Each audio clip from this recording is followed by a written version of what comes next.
Thank God it's Friday, Eastern Football League lovers, and welcome to another edition of the Friday Preview. There's only a month of football to go. Would you believe it's gone this fast? But it's sure to be a great day of action tomorrow. Finally, the weather's held up a little bit for us, not like last weekend, but we'll forget about that and we'll touch on the 19 great games as you go local for your football tomorrow. The Friday Preview, as always, is brought to you by Inside Football, the must-read for the fair income footy fan. My name is Ben Warren Smith. Small crew ensembled in here at EFL House this afternoon. Only two gentlemen have decided to come on in and join me and talk some football, but we're going to have a good time doing it. Braden Ingram, you're the first one I'm going to introduce. Good afternoon to you. Yeah, good afternoon to you, BWS. Plenty of cracking games this weekend, aren't they? Going to be a brilliant weekend. Yeah, it's going to be huge, and a man who's always got a smile on his face, and he joins us on a Friday. He not always comes in to do this, but it's always great when he does. Good afternoon to you, Paul Semertzidis. Yeah, certainly very happy to be here, and looking forward to this last month of footy. It's really starting to get hot in the kitchen. Well, a side in Division 4 who's looking forward to the last month and beyond is the Sylvan Football Club, Seymour, and they take on the Canterbury Football Club tomorrow. Yeah, absolutely they do. This is, on paper, it's not the best game of the round, so it's probably fitting that we'll start off with it. It's third versus last, and of course the Sylvan side are coming off the bye last week, and Canterbury were pretty good in their clash against Nunawading before being overrun late. Of course, the Cobras haven't won a game all year, and they went pretty close last week. It's just a matter of not knowing how to win for that side, and it's been a long season for them, and I think it's going to get longer. It's almost, I think, the biggest road trip in the AFL, just thinking about it, from Canterbury all the way up to Sylvan. Huge, massive road actually, trip. It would be. Yeah, straight right across town there. And the Cobras, they won't get their first win of the season. It's not going to turn around for them this weekend. It's got the potential to get very, very ugly. I'm pretty certain the Cats will flex their muscles just before September action. Well, they've got 4 wins. They've got 3 wins on the trot before they had the bye last weekend, so they'll be definitely looking to pencil in that 4th in a row. And we already know they're going to play finals. It's all about just really playing a good, solid 4 quarters of football tomorrow and building the foundations to what could be a pretty decent finals side. The second game, Braden Ingram, that we'll take a look at is the 6th place Forest Hill taking on the 9th place Nunawading. Bit of a local rivalry, this one. Yeah, absolutely, and a must-win game for Forest Hill if they're going to play finals. They're a game out of the top 5, better percentage than Coldstream, who's sitting in 5th place, but they are that game behind, so they need to get this win. Look, a couple of weeks ago, you would have said a bit of a certainty, but Nunawading just found a bit of form. They got the 4 wins on the board, had the win over the cellar dwellers in Canterbury over the weekend in tough conditions by 22 points. Forest Hill had the bye. Look, you'd think Forest Hill would have the better of them, but in the end, I mean, Nunawading are only a game behind them. But, look, I think Forest Hill probably just got that better attacking than what Nunawading do. They've struggled to put points on the board and kick goals this season, and I just think Forest Hill, they're going to make sure that they at least put themselves in contention to play the 5th spot. They'll win pretty comfortably. The next game we're going to have a look at, Braden, it stays with you, mate, because Kilsyth take on Surrey Park tomorrow out at Pink's Reserve in arguably what could be the Division 4 match of the day. It's a must-win for both these sides. Yeah, it really is. I mean, Surrey, we've been so impressed by them this year. They've just put in a sensational effort, and they've been in that top 5 for the majority of the season. But Coldstream have worked their way in there and just pushed Surrey out in recent weeks, and you just feel that, look, this is their last chance. They still only sit that game behind, and that 3-point loss to Coldstream would have just killed them. They were in front for pretty much the entire day. They led up until half-time, and they were equal with Coldstream at three-quarter time. Coldstream over by 3 points in just a fantastic tussle. And look, Surrey, we've seen how strong they are on the back of players like Luke Conker. And look, I think Surrey are going to win this one. Kilsyth, for me, just starting to struggle. I think we know they've got a young list and probably just is starting to take their toll. I think they're going to play finals, but Surrey Park have just got to hope that that their struggles continue. Kilsyth at home at Pink's Reserve are a tough side to face, but I think the Surrey Park boys will be up and about since last week, and they'll get this one in a very tight game. Surrey Park, you say? Yeah, I'm going to go with Surrey. I think they've been doing all right, and I think they're going to get up. Yeah, they're probably... it's hard to pick who's the more informed side out of these two at the moment because they both had patches throughout the year where they played some really impressive football, whereas it's sort of fallen over since the... we won't say fallen over, it's slowed down since the halfway mark, but there's still that month of football to reload and give a tilt to it. Are we calling if Surrey Park doesn't win this game that they won't play finals? Yeah, I think so. I think it's going to be too tough. Then again, if Coldstream lose, that door's still open, and Coldstream have got that tough game against Ferntree Gully, but I think so. Surrey Park must win this game, especially given their percentage. South Belgrave, Paul, take on the Eastern Lions tomorrow. This is 1v10. It should be bread and butter for the Saints. Yeah, another good game I've got to look at here. But the Eastern Lions, they're coming off what I would say is probably their best win in the Eastern Football League history last week. It's a club who hasn't had a lot of wins, so they did beat contender Kilsyth last week by 3 or 4 goals, which in the conditions it was actually quite a convincing win. And we know that South Belgrave are far and away the best side in Division 4, and they're coming off I think there was a double bye last week, and I don't think the Saints played, so they'll be very fresh after that. And they won't want to go through the motions, knowing the South Belgrave boys. They'll really want to hit this game hard, and they want guys like Appleby and Bacons and Odermatt and big Dusty Apps playing their best footy coming into finals. And after the week off last week, it starts this week, and the Lions, their task looks very forlorn indeed.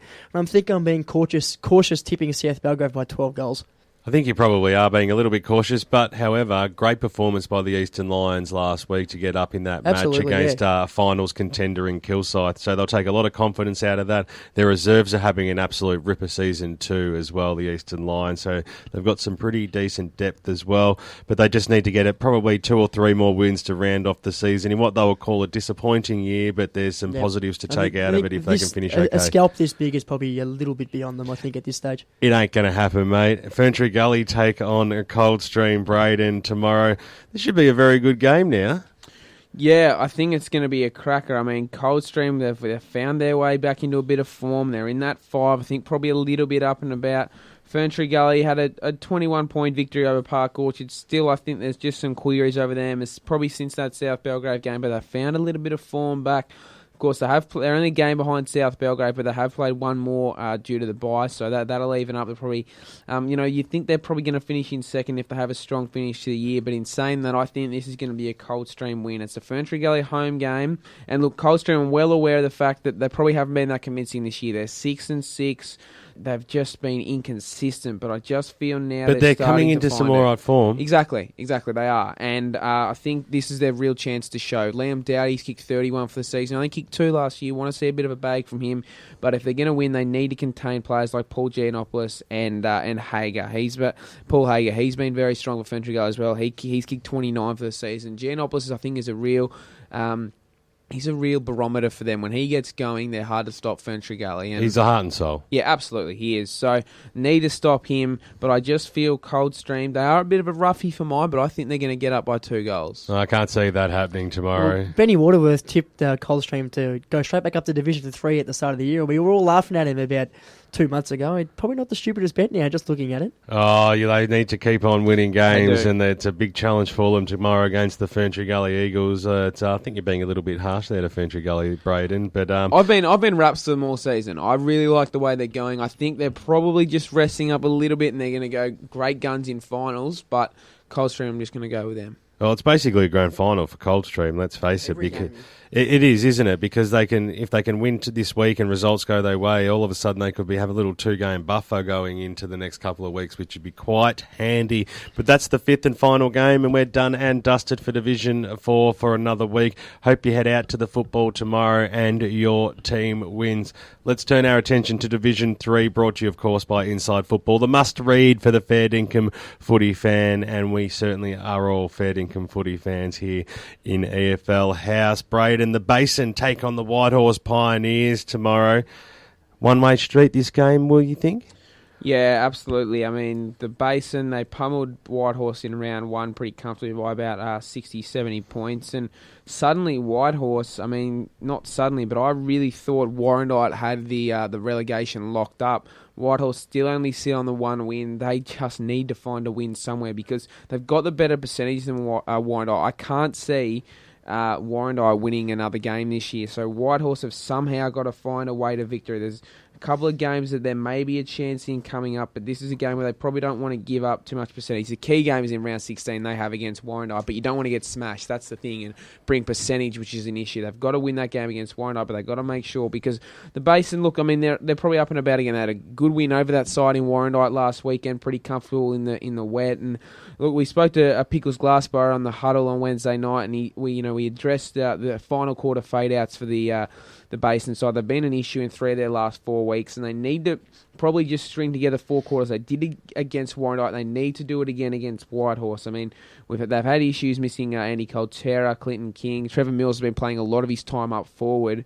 So just need to again string together that 4 quarters of football heading into finals. Absolutely basing it to win this one comfortably.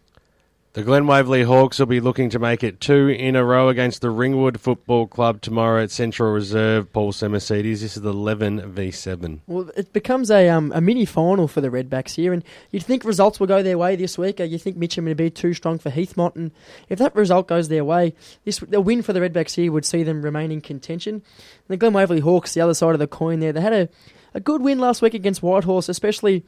Now, no longer as a party, Andrew as a party has, of course, gone to 120 South mid-season.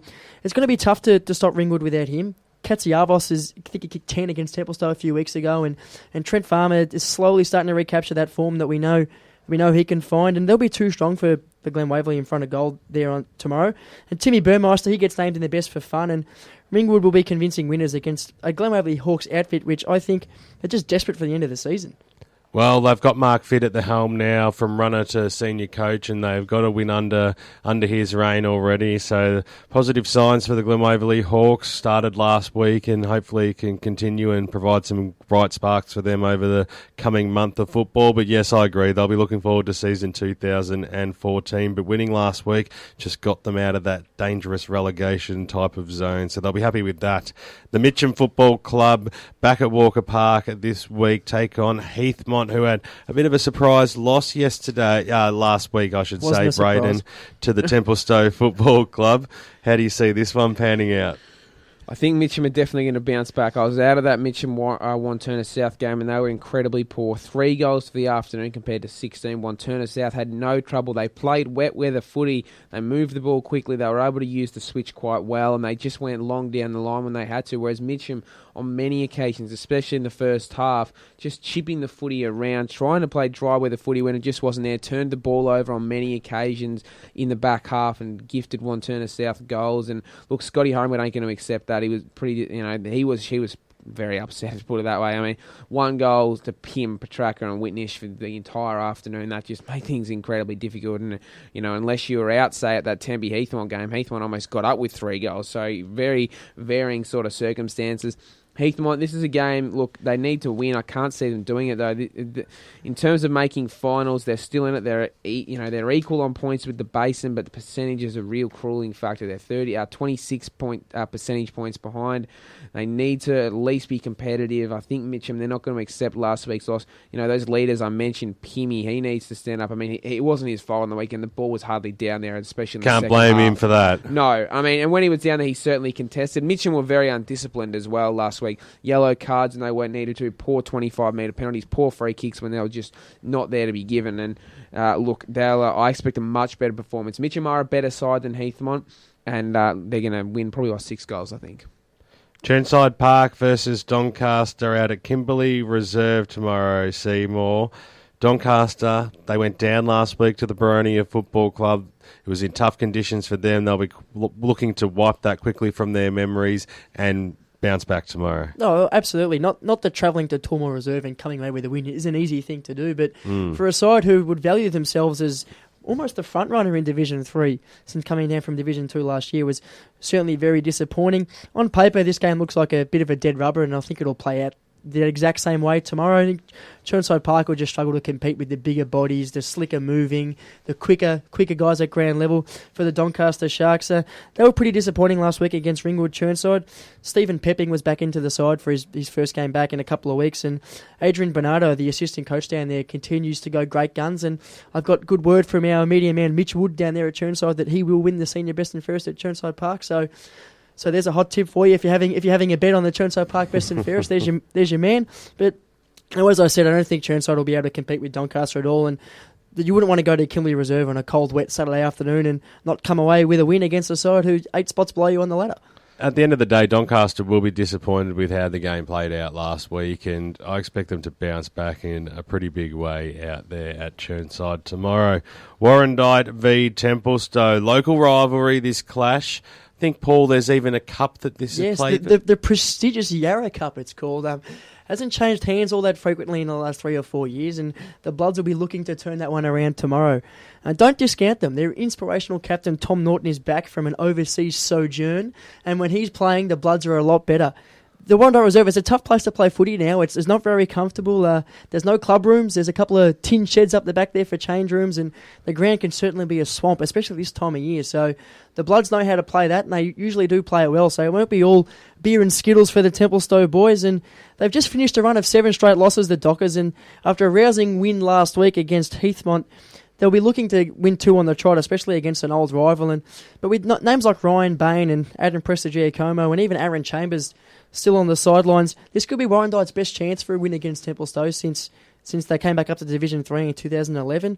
But for that to happen, you think that Magic Mick Morello probably needs to kick 6 or 7. When Warrandyte were winning games 2 or 3 years ago, he was kicking bags of 5, 6 and 7, so he needs to do that again. And the brittle Templestowe defence has a habit of giving up big bags. I think Pim kicked 10 against Templestowe, and Katsiawas kicked a bag of 10 as well, so it's not beyond Magic Mick there. And they'll also need to stop Jamie Bain, the youngest of the 3 boys, who I think would walk into any Division 1 side. I think you've seen him play, Benny. What would you say? Oh, absolutely. All those Bain boys are terrific footballers, and it's good to have them back in the Templestowe lineup because they're such a big part of how the whole team plays, and to have them away during part of the season really hurt them. But I think 2 of them are back at the moment. Matthew and Jamie are back. I think Ryan is still nursing a broken hand. Don't be surprised if he bobs up in the reserves at some stage in the next few weeks. We wouldn't get much out of him playing senior footy. I think Templestowe will win this game. It'll be a real close one. It'll be a real tough encounter, and conditions will play their part, but I don't see the Bloods getting a win here. Although, don't discount them. I could be wrong. Did Templestowe come back into contention to play finals football? Oh, it's a tough ask. I mean, you don't lose 7 games on the trot in the middle of the season and generally talk about playing finals footy. I mean, I know some of the boys down there, and I think footy trips are already starting to be organised, and I think the month of September might be the one for them.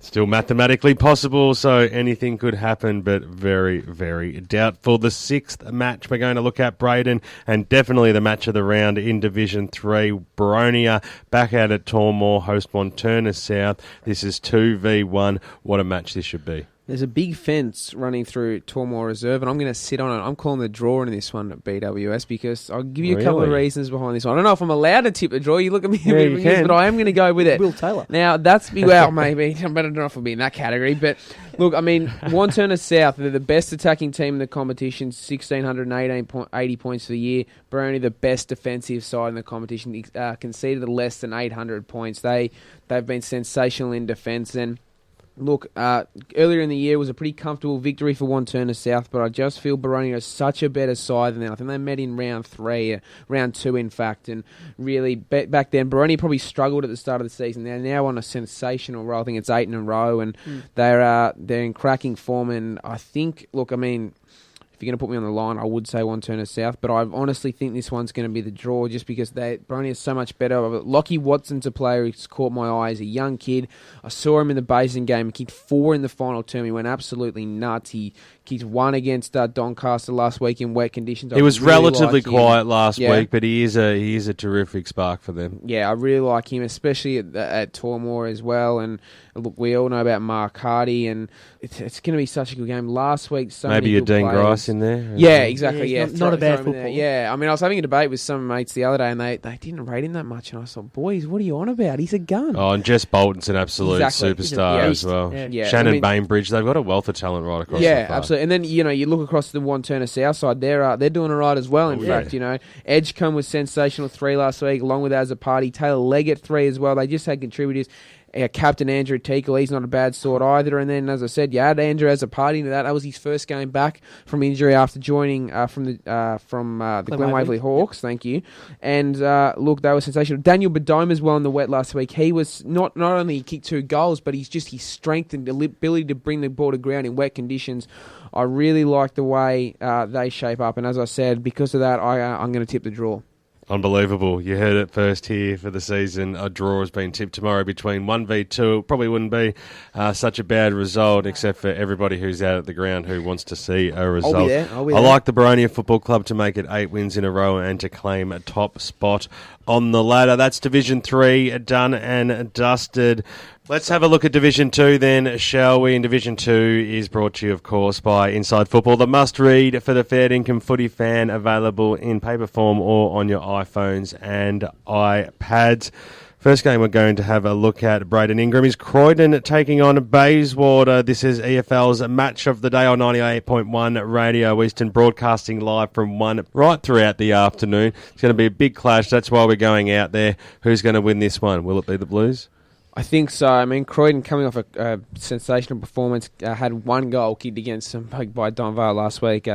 Comfortable 42-point victory in those sort of conditions is sort of more like a 14-15 goal win. And Bayswater, well, look, that again unlucky. I mean, a draw, and they didn't kick a single score in the final term. They're on 9-7, 61 at three-quarter time. That's where they ended up at full time and had a bit of a lead up at that stage, I think about a 14-point lead, and just they let North Ringwood back into it. Three-quarter time, you just felt finally Bayswater are going to knock off a big scut. We know they've got the ability with those players. Wayne McInerney, we love the little small man. He's sensational. The Galvins as well seem to be back up and about, but again, the North Ringwood side showed their skill to at least get 2 points. And Bayswater, at least, that's probably made it pretty safe that they're not going to be relegated now and gives them a chance to focus on the end of the year. But Croydon, they've got bigger things to focus on. Their finals aspirations really up and about. They're going to finish, they could finish between second and fourth. Got a very nice percentage going for them. They're an incredibly good defensive side. And look, you'd think at home, Croydon have got this one pretty comfortable. Bayswater have had the ability to shock the occasional side, but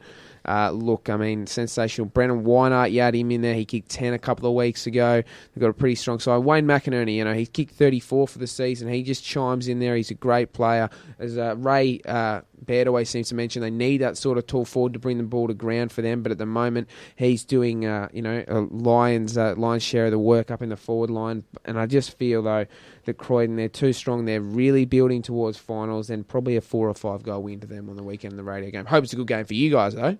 I hope it's a great game out there, and I think Bayswater last week proved that unless you bring your A game to the table every single week, a lot of sides in this division are capable of knocking each other off. So Absolutely.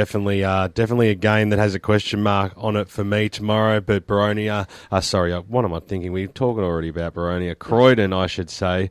Really looking forward to going and watching them play some footy, because they've been a pretty decent side all year in Division 2 and will be looking to make their impact in September. Make sure you tune in to 98.1 Radio Eastern. Don Vale versus Montrose out at Don Vale Reserve. This scoreline, Paul, could be scary. It could be ugly, and Don Vale, they're what I like to call the Jekyll and Hyde of Division 2.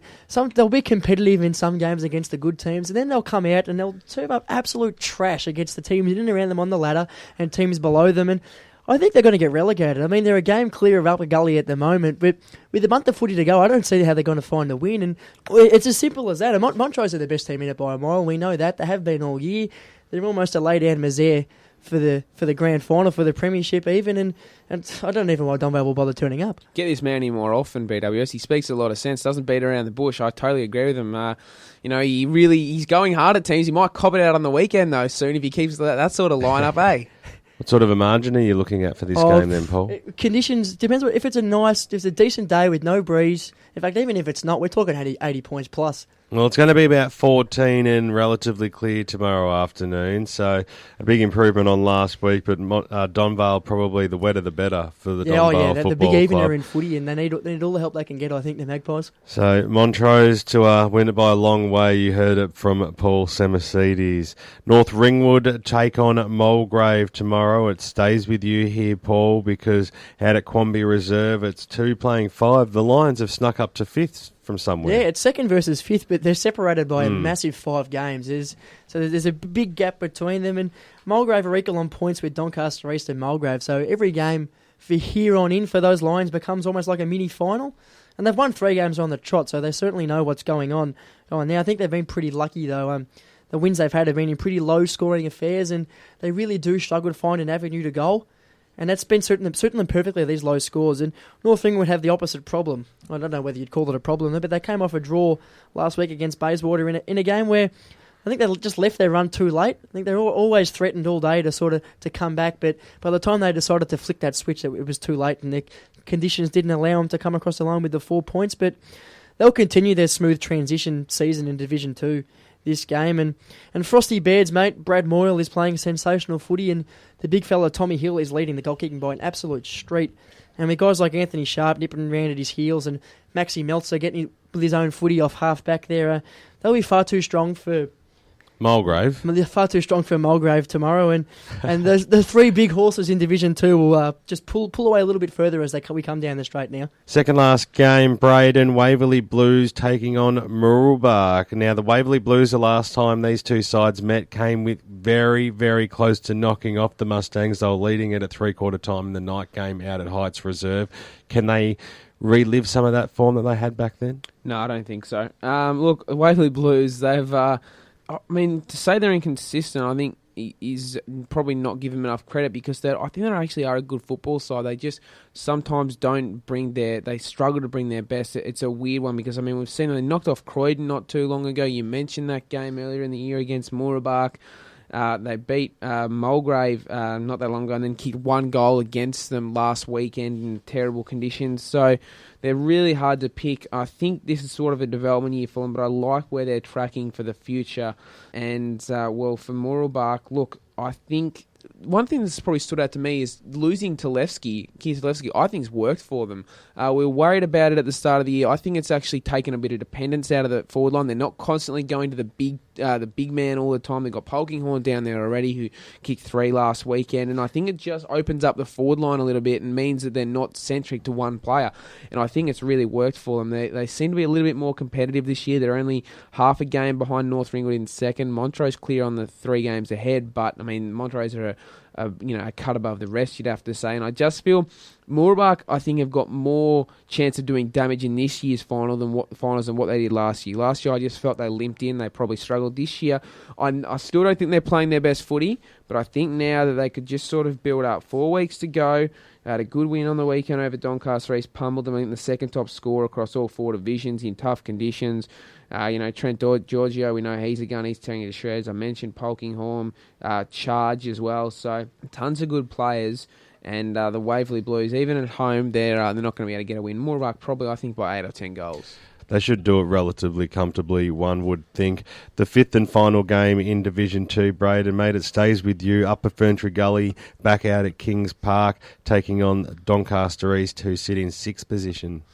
Yeah, your boys, I think they might drop this one, BWS. I've just got this funny feeling. I know, it's pretty disappointing, but...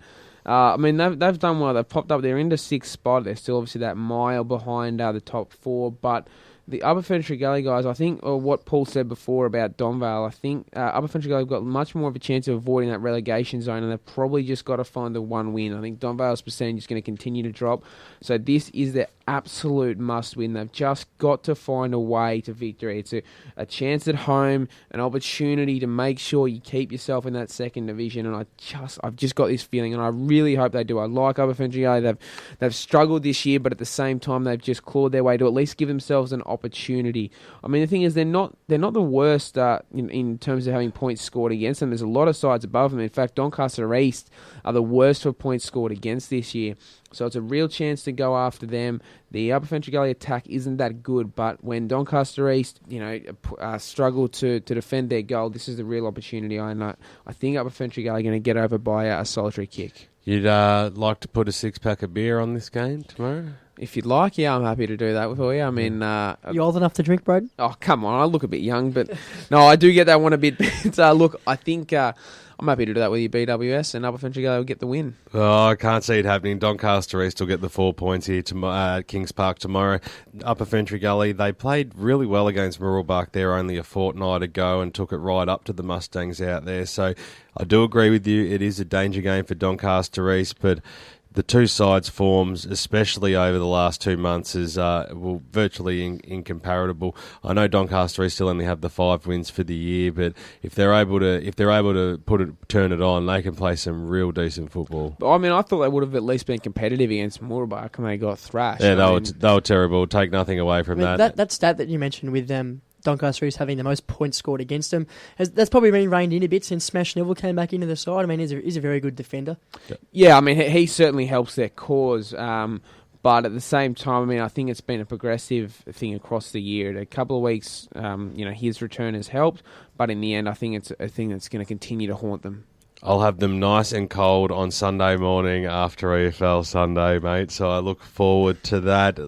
Division 2, done and dusted, gentlemen. So let's head to the Premier Division, shall we? On the split round again. So there's only 3 matches in Division 1, brought to you by Inside Football, the must-read for the fair dinkum footy fan. The first game, Paul, that we're going to have a look at, mate, in Division 1 is Noble Park taking on Scoresby tomorrow. This is 4v9 with the Scoresby Football Club announcing a new coach. Christian Bardsley returns to the fold. Yes, he certainly does, and they'll be hoping he brings a new lease of life with him and they play some better footy after Sean Kavanagh stepped down during the week for his own personal reasons. The split round came at the perfect time last week for the Bulls. I was out at Vermont Recreation Reserve a fortnight ago and I watched them. They were beaten by 21 points that afternoon, the Bulls by Vermont, but it was at 21 points that probably could have easily been 41 points. They were pretty soundly beaten, and a game that probably already decides the double chance. I don't think Noble Park can get back up there and finish second, but guys like Georgie Angelopoulos and Stewie Kemperman and even Robbie Kemperman, they just look a little bit tired and a little bit flat, and I think that split round came at the perfect time for them, and their batteries will be recharged tomorrow, and I get the feeling that poor old Scoresby will be on the end of a bit of a bull bashing at the Pat Wright Senior Oval tomorrow, and for Scoresby, I think they're going through that dreaded transition period that we often hear about in AFL footy, and they're starting to play some kids, which is paying a little bit of dividends. I mean, David Del Papa, who I know played under 19s all of last season, has come in and been named in the best multiple occasions, playing First Division senior footy, which is fantastic for a kid, and they have to get past this distraction of the new coach, or it might even be a good thing for them. But I don't think the Bulls will be on the other end of an upset here. I think they'll win, and they'll win pretty well. Yeah, expected to be regulation tomorrow at the Bull Ring for Noble Park. Roval taking on East Burwood tomorrow, Braden. This is going to be a very important game for the Hawks because there's still 2 games outside the 5, so these are must-win games for them for the next few weeks. Yeah, for them, they can certainly still make it. But for me, my focus is on East Burwood. Suddenly, they're just a slight chance is a sniff to get out. Exactly. A couple of weeks ago, Frosty Baird, I mean, he's been all over him, so they had no chance of getting a win like this round season. 4. Exactly. They weren't even going to get the win, and he's, shock us. He's gone out on a limb way too early, like usual. And look, East Ringwood, they're only a game ahead of East Burwood, so they've got to watch out. And this is East Burwood's chance. They had a sensational win only a few weeks ago, and I just feel.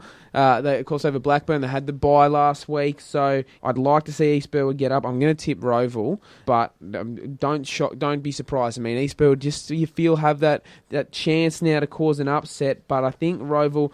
Look, Paul Minot's not going to accept a sort of performance that would allow the door to be open for East Burwood. And Roval went down to South Croydon by 4 points in the radio game the week earlier, and that probably disappointing. I mean, they were lucky to only lose by 4 points. There was some ill discipline we saw. Didn't play their best footy at all afternoon and almost won. So we see that when they do, they're certainly incredibly competitive, but they just can't leave the door open for East Burwood. And I probably an 8 or 9 goal win to Roval. The last game we're going to have a look at, the 19th, in fact, tomorrow, Paul. It's South Croydon and East Ringwood. It's going to be a very good match. If South Croydon can get this win, all of a sudden they will be starting to talk finals down at Cheon Park. Yes, of course. They sit 5th at the moment. I don't think even the great Bernie Deneen can stop their run here tomorrow. I think with the King boys playing good footy and Blair Allen, I think kicked 5 in the radio game a couple of weeks ago. So he's in good form. And the Doggies, they've got that winning culture, and that's a hard thing to teach in footy. And once it's in club, once it's entrenched there, it's hard to get rid of as well. And East Ringwood, they're sort of the other side of the coin. They've been pretty disappointing this year, and in fact, they've probably been pretty disappointing for the last 2 or 3 years in EFL footy in Division 1. And I think South Croydon will just do enough. This will be their test, though. This is the sort of game that you'd expect a side in their situation to maybe drop. Maybe the last couple of weeks has been a bit too much for them, but I think they'll show us what they're really worth tomorrow. it's a massive game for East Ringwood as well, because a potential game where they would look at the start of the year or even to now and go, we can still win this game. I know Bernie teaches the boys how to play really good football. They're a young list. They've had their off-field injury and issues throughout the year as well. So it's been slow progress for the East Ringwood Football Club. South Croydon cannot take them lightly tomorrow.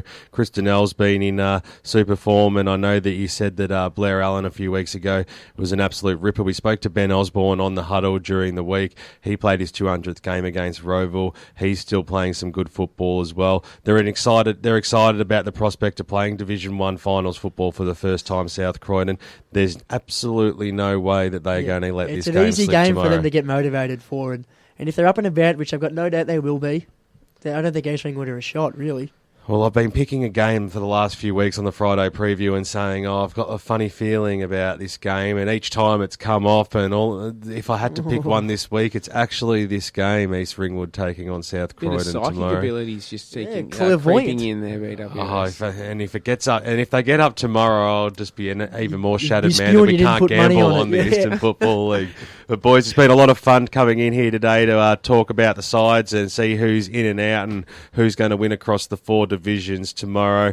I hope you've enjoyed it, Braden Ingram. Absolutely, BWS. Looking forward to Baroni and Wandsworth South tomorrow. And then heading into the studio That's after. right, I'll be there. A thorough review. It's going to be a good hour of And your footy. wingman for that tomorrow afternoon between 5 and 6 Yes, on the BCG Bayswater with post-match. our man Barry Kotz. Yes, I'll be in there as well after watching hopefully what will be a Templestowe win in the Yarra Cup out there at Warrandyte Reserve. Best mates, man, Sam. I'll just hang out all the time. Going to be a good weekend. New besties here at EFL House. I hope everybody out there has enjoyed the Friday preview. Don't forget to tune into EFL Game Day tomorrow afternoon from 1 p.m. on 98.1 Radio Eastern, and of course streaming live on efl.org.au. Follow the team all day on Twitter at Footy EFL. I'll eventually get that right one day. And of course, EFL Sunday will be back as it always is, brought to you by Akira Urgent Care on Sunday morning between 10 a.m. and 12 p.m. Having a chat to winning coaches and looking at all the results across all the 4 divisions. And Wednesday night between 6 and 7, the Mighty Huddle, it'll be back and raring to go as it always is. And of course, Ray will be ranting his little head off. Time to sign off out here at EFL House. And gentlemen, as a wise man once said, stick a fork in us, we're done.